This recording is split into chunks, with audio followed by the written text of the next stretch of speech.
chão. Moral, uma grande lição. A formiguinha pequenina é sábia e tão decidida.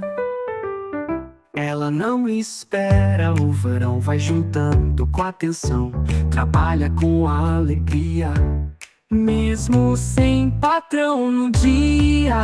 Olha a formiguinha, ela sabe o que faz, mesmo tão pequena, é esperta e eficaz. Deus deixou na Bíblia essa inspiração. Aprenda com a formiga e seja sábio então.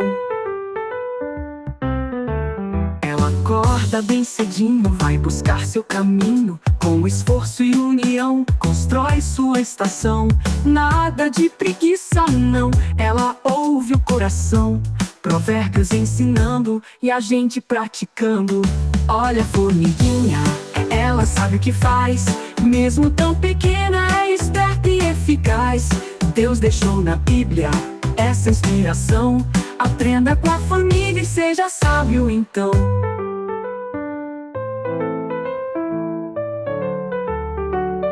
Ela acorda bem cedinho, vai buscar seu caminho. Com esforço e união, constrói sua estação.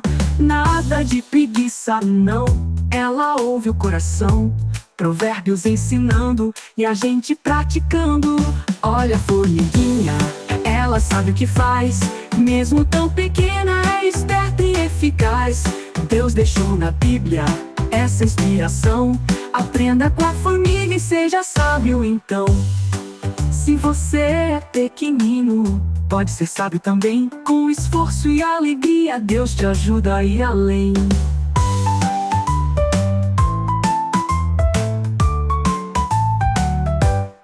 Olha a formiguinha, ela sabe o que faz, mesmo tão pequena, é esperta e eficaz. Deus deixou na Bíblia essa inspiração. Aprenda com a formiga e seja sábio então.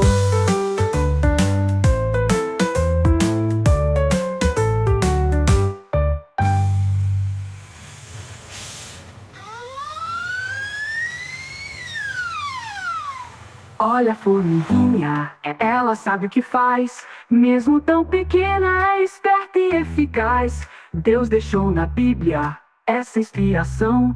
Aprenda com a formiga e seja sábio então.